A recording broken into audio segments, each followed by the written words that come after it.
From coast to coast, anger is rising in US universities against Israel's war on Gaza. Defying a crackdown, students are demanding their schools cut off links with Israel. But have these protests become politicized, and is freedom of speech under threat? This is Inside Story.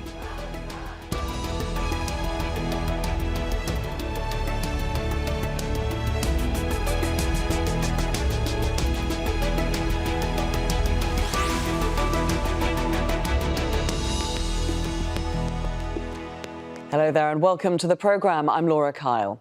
Students in American universities have for decades stood up for what they believed in, from fighting for social justice and equal rights to pushing back against global wars. They've made their voices heard. And now they're speaking out against Israel's war on Gaza, which has killed more than 34,000 people in the past 6 months. The protests, which began in New York's Columbia University, intensified last week. The police crackdown that followed caused the anger to spread to other universities in the US and even to Europe and Australia. The students say their right to protest is being crushed, and these demonstrations may have an even bigger impact since it's an election year in the United States. We'll get the thoughts of our guests in just a moment. First, Patty Culhane begins our coverage from one protest at George Washington University. This encampment is unique because here at George Washington University, it didn't exist until Thursday morning. The students said that they were encouraged to do this because of what happened at Columbia. And this is also unique in that this isn't just George Washington. This is students from 8 different schools, universities all around the Washington area. One of their main demands is divestment. These are some of the wealthiest schools with the largest endowments in the country.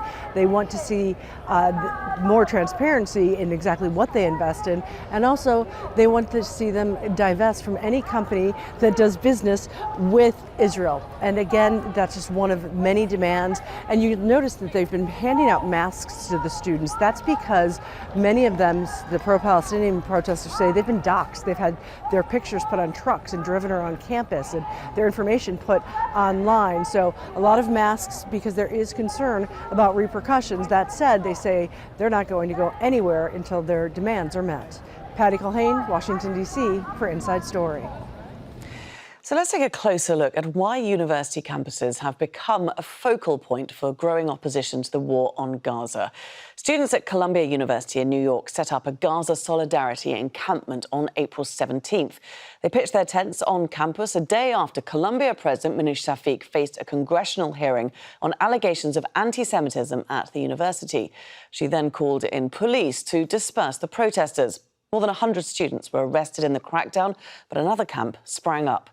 Protests have since erupted on at least 30 campuses around the US, escalating tensions and sparking debates about freedom of speech. The students are demanding their universities cut financial ties with companies and weapons manufacturers profiting from Israel's war.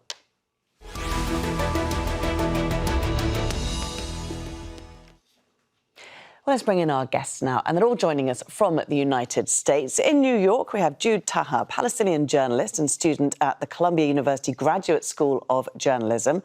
In Austin, Texas, we'll be hearing from Jeremy Suri, historian and professor for global leadership, history and public policy at the University of Texas at Austin.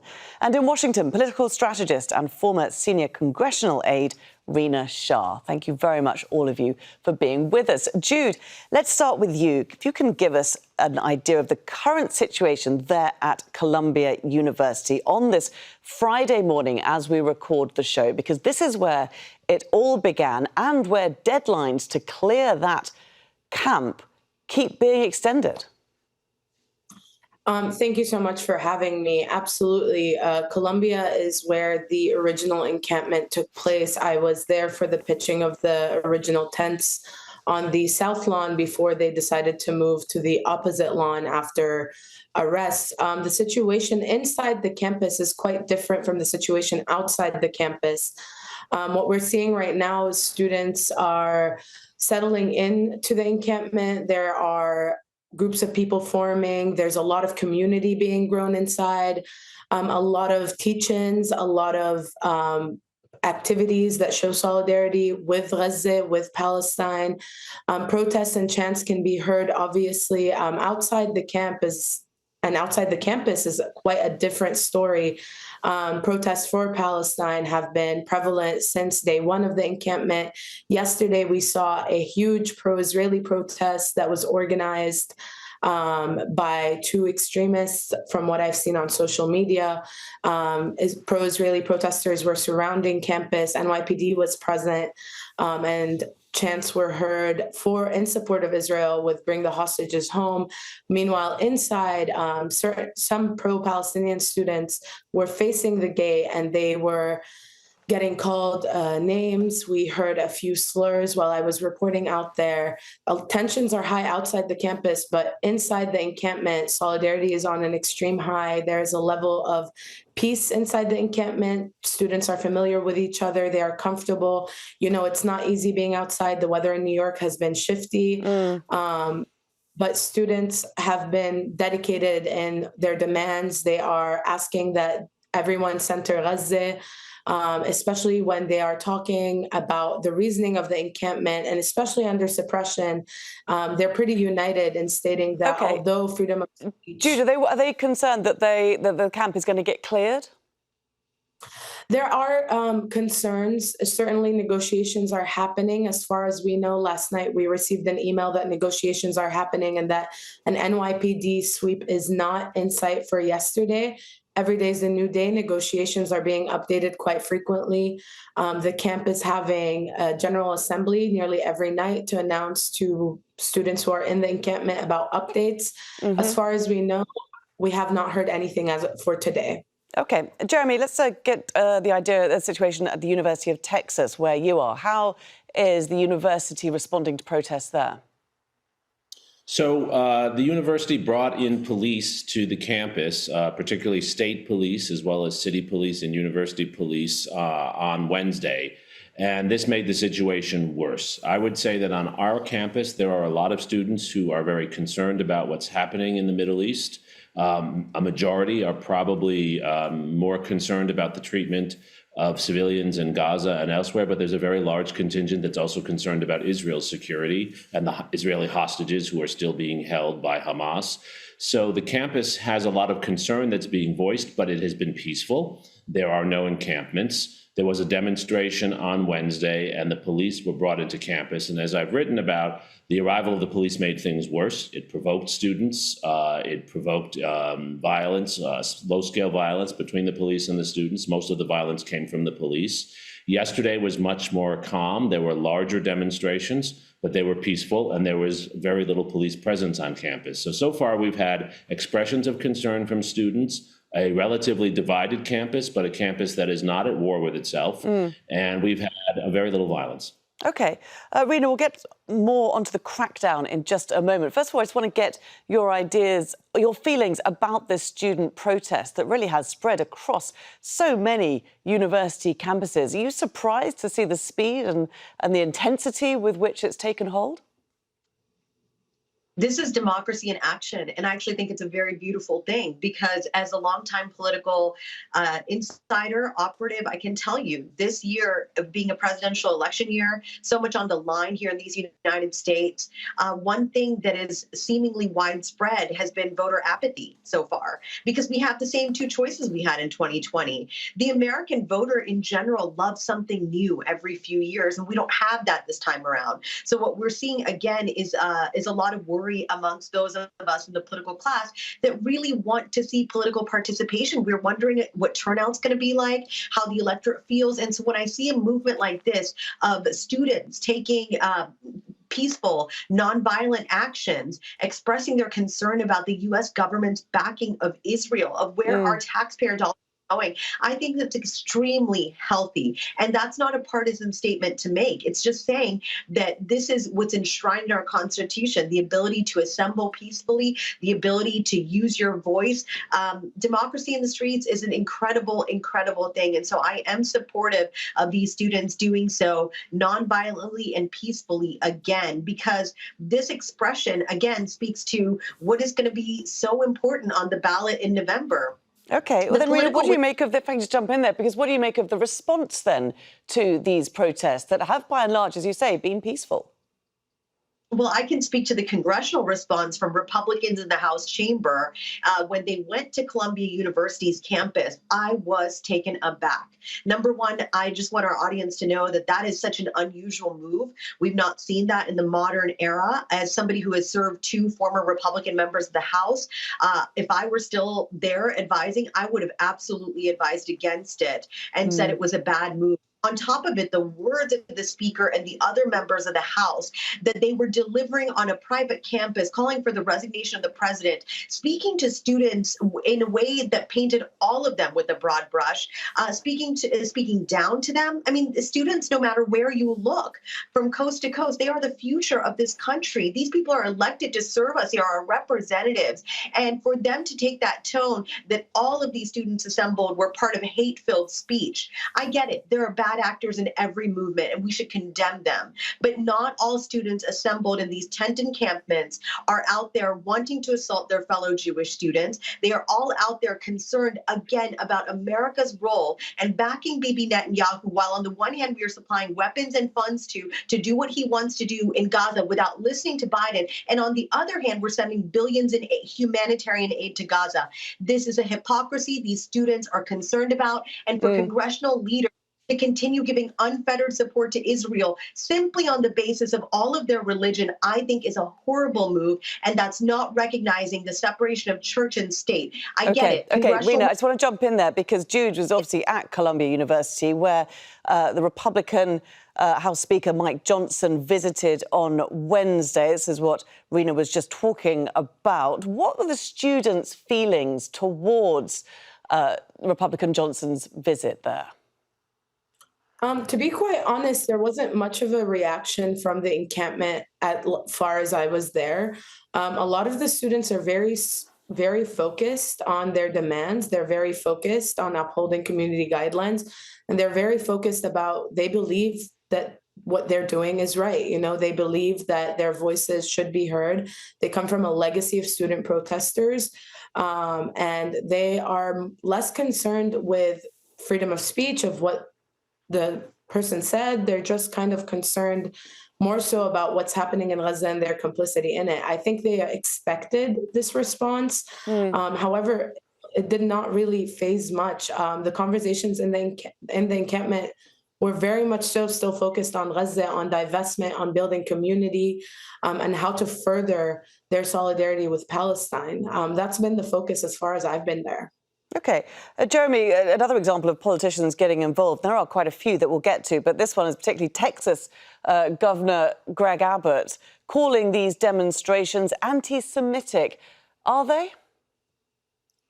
No, there are certain anti-Semitic elements and voices that have been heard.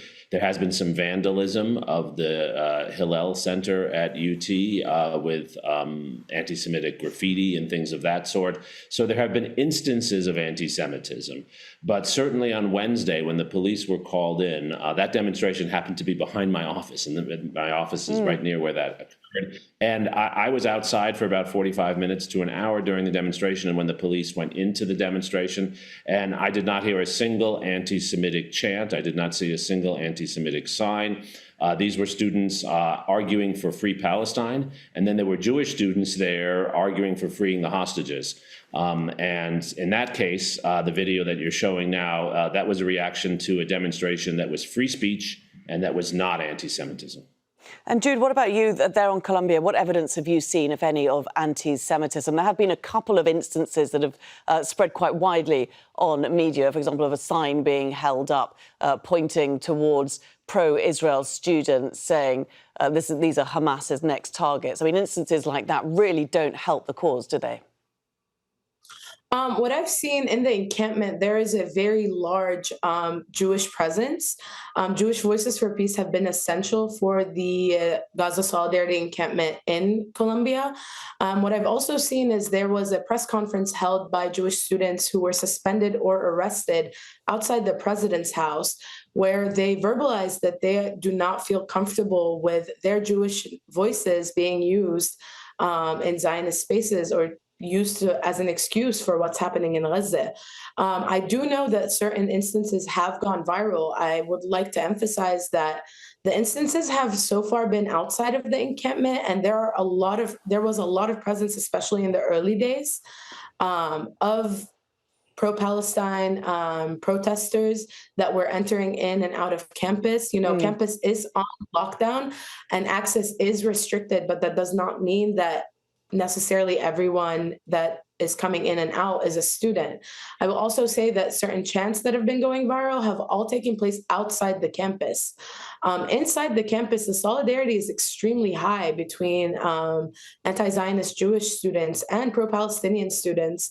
And the encampment is set up to be accessible to all, and it's very equitable in even the services that are being provided there. There is a food table that has food nearly for everyone. There's kosher food, there's halal food. So I do want to say that although these instances have happened inside the encampment, especially Jewish voices inside the encampment are insisting that the focus should not be on their feelings. It should go back to Gaza.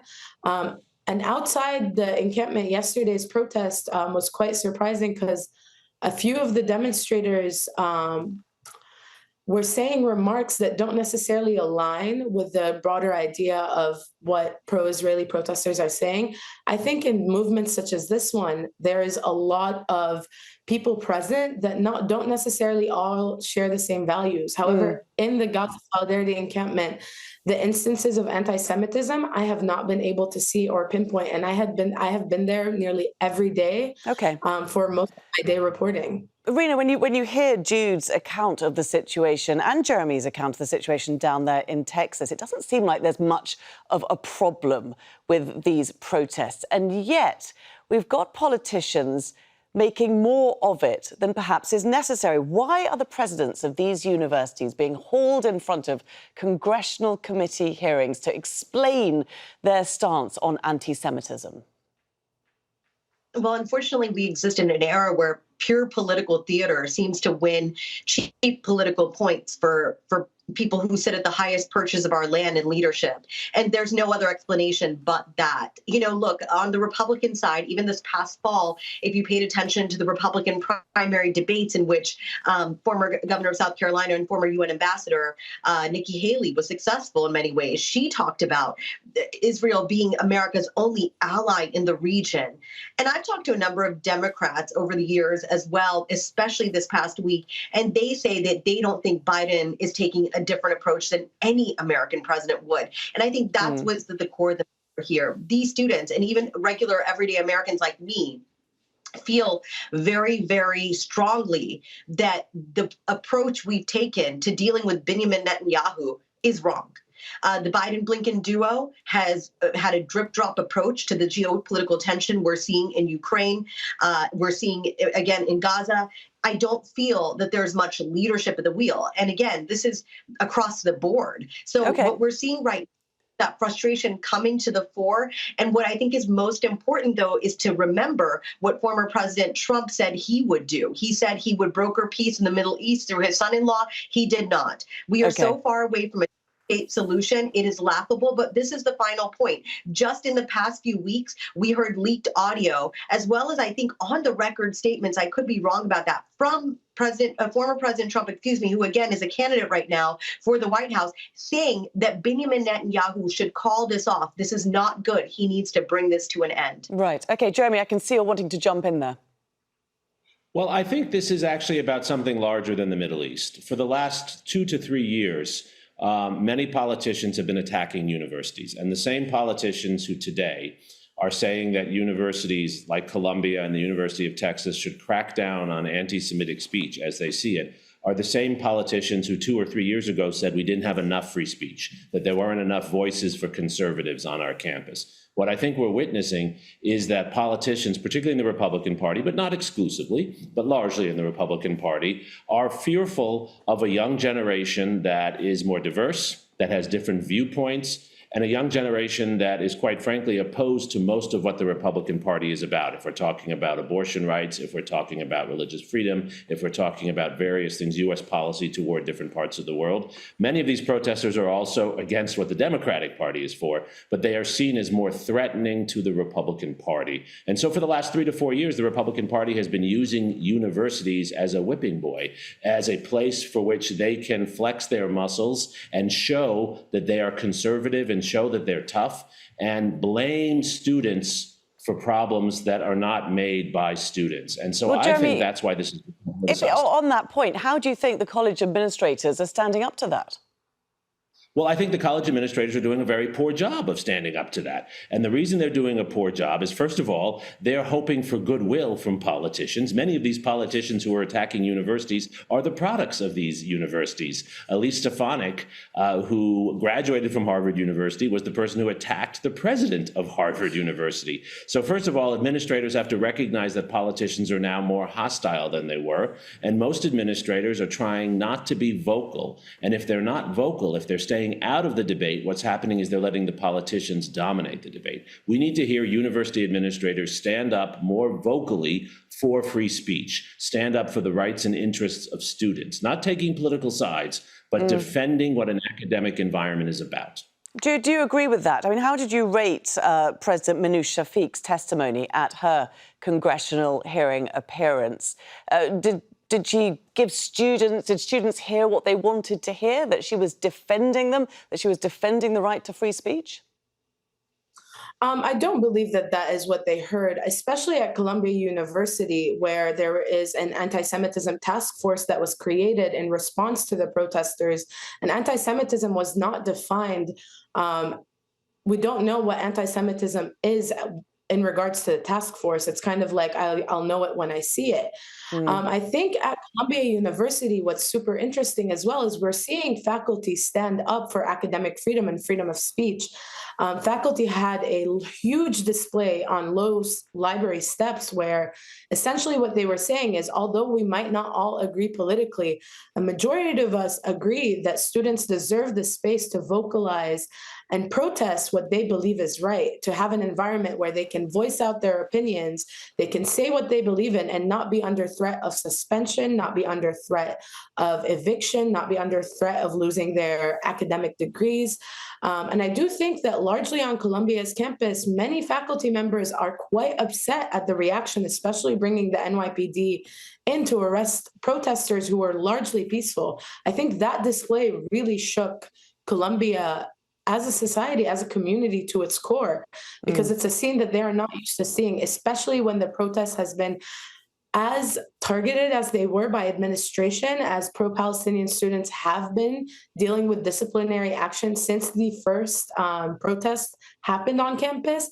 And I do think that there is no more space for these students to vocalize and verbalize what they want to say. This is why the encampment is such a special space for them. Essentially, what is happening is when students walk into the encampment, they feel like they're living in a reality that is shared, where they can share what they're seeing, they can be upset about it, and still feel supported and around community. Okay. The teachings have been essential for them. So, Rena, I can see you're wanting to jump in there. Go ahead.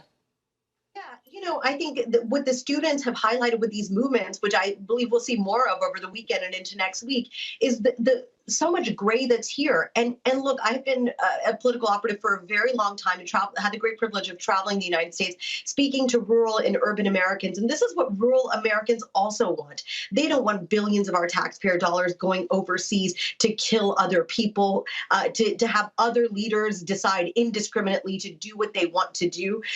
A lot of our politics today is sensationalized, but one thing that's not is these dispatches out of the Middle East, out of Ukraine, that show us the devastation that certain leaders are bringing to certain parts of the world. And that is a shock not only to the consciousness, because we are getting it steadily, we're getting it in a way we've never had before. We are more technologically connected to the ballot box than ever before. And in the same way, the that's coming is incessant. And that is what has shown American people and students, this is what Republicans should want. They should want critical thinking. They should want students to express themselves peacefully and really dissect these issues. There's a lot of gray here. Look, I'm not Jewish, I'm not Muslim, but I can empathize with the plight of both. You can be an American, I've heard this from rural and urban Americans. You can be somebody that says, I want the hostages of October 7th returned, and I want the killing, whatever Bibi is doing in Gaza, to stop. For there to be a permanent fire. There is a lot of gray here that unfortunately doesn't get talked about enough, and this movement is highlighting. Sure. Jeremy, there's a couple of weeks left of term. Do you see these protests continuing into the summer, even returning in the autumn when the election happens in November? Well, I think we will see more protests for the next week or two of the term, but I do think there'll be some over the summer, but it will become more sparse. And that might be a good thing. There might be a cooling off period. And what happens in the fall will be very much influenced by the events of the summer. Do events in the Middle East continue to expand? Does the violence continue to expand there? How does U.S. policy change? How is the U.S. government's role seen by students? So there are a lot of variables. What I do want to say, though, is although I agree with the points being made about how there should be a lot of agreement from rural voters with many of the things that were just said, I will say that attacking demonstrators at universities always works with rural voters, because rural voters see university students as privileged. And even though they might not like spending money in the Middle East, they see what students are doing, or the way it's depicted, they see it as unpatriotic. And this is why in the 1960s, in the 1970s, and today, certain conservative politicians will often attack universities and attack the privileged students at universities. Unfortunately, this is politically effective. So Republicans will continue to do this. I would expect to see more of it. OK, Jude, the last word to you. How would you like the university to respond going forward to these protests? I think the response should be a genuine conversation and consideration with the demands the protesters are making.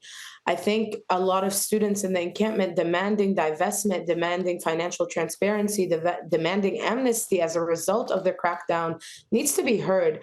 And I think a lot of the focus should be on the fact that they want actionable steps. They no longer want to be complicit. They want their voices to be heard. And I think I want to make a point to say that although students do go to these prestigious universities, a lot of them are risking quite a lot to make the statement heard, and to them it feels worth it. One statement that has been told to me last night was, we're sitting in a university in camps, but we are optionally choosing to be here because there are no more universities standing in Gaza. They are saying that although the crackdown has been brutal, the focus should be on the fact that they are safe there, and that students in Gaza and other people in Gaza are not safe. And I think there needs to be a real reckoning with the reasoning these protests are happening and the reasoning people are demanding divestment. Jude, we do have to leave it there. Many thanks to all of you. Great to hear your voices on this topic. Jude Taha, Jeremy Suri and Rina Shah. And thank you too for watching. You can see the programme again anytime by visiting our website. That's aljazeera.com. For further discussion, do go to our Facebook page. That's facebook.com/AJ Inside Story. You can also join the conversation on X. Our handle is @AJ Inside Story. From me, Laura Kyle, and the whole team here, bye for now.